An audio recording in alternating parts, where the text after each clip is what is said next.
ஒரு ஊரில் ஒருத்தன் ரொம்ப நாளாக வேலை இல்லாமல் இருக்கான். எந்த வேலையாக இருந்தாலும் பரவாயில்ல, நம்ம போய் செய்யணும், அதுக்கான வாய்ப்பை எதிர்பார்த்துக்கிட்டு இருக்கான். அதே மாதிரியே ஒரு பிரபலமான கம்பெனியில் தரை துடைக்கிற ஃப்ளோர்லாம் துடைப்பாங்க இல்லையா, அந்த வேலை வந்து வேக்கண்ட்டாக இருக்குது, வாங்கன்னு சொல்லி இன்டர்வியூ அட்டன் பண்ணுறதுக்காக இப்போ இவன் போயிட்டுருக்கான். எது தரையை துடைக்கிறதுக்கே இன்டர்வியூ அட்டன் பண்ணுறதுக்கு இவன் போயிட்டுருக்கான்.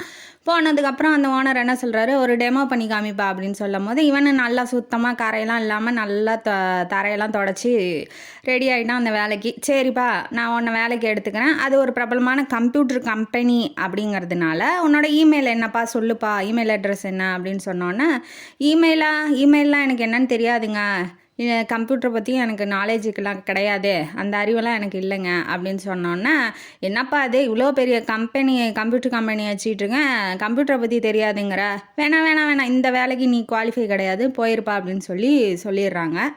தரை துடைக்கிற வேலைக்கு தான் நம்ம போனோம், அந்த வேலையும் நமக்கு கிடைக்கலையே, என்னடா அது கடவுள் இவ்வளோ சோதிக்கிறானே, கிடைச்ச வாய்ப்பு நழுவி போயிடுச்சே அப்படின்னு சொல்லி அவன் ரொம்ப வெக்ஸ் ஆகிட்டான். அப்படியே கையில் 10 ரூபா பணத்தோடு அப்படியே போயிட்டுருக்கான்.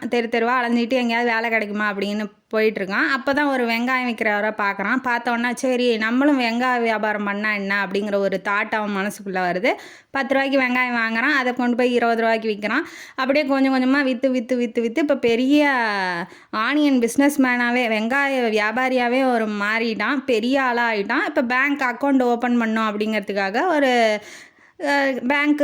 பேங்க்கு அக்கௌண்ட் ஓப்பன் பண்ண பேங்க்குக்கு போனதுக்கப்புறம் அந்த பேங்க் ஊழியர் என்ன கேட்குறாரு அப்படின்னா, உங்கள் இமெயில் அட்ரஸ் சொல்லுங்கள் சார் அப்படின்னு சொல்லி கேட்கும்போது, எனக்கு கம்ப்யூட்டரோ இமெயில் அட்ரஸோ அதெல்லாம் எனக்கு என்னன்னு தெரியாதுங்க அப்படின்ன வாட்டி அவர் என்ன சொல்கிறாரு, உங்களுக்கு இதெல்லாம் தெரியாமலே நீங்கள் இவ்வளோ பெரிய வியாபாரி ஆகிட்டிங்களா அப்படின்னும் போது, ஆமாம் தெரிஞ்சிருந்தால் நான் தரையெல்லாம் தொடச்சிட்டு இருந்திருப்பேன் அப்படின்னு சொல்லி அவர் சொல்கிறாரு. அதானே உண்மை, இப்போ அவனுக்கு தெரிஞ்சிருந்தால் அந்த தரையை துடைக்கிற வேலையோடு அவன் வாழ்க்கை முடிஞ்சிருக்கும்.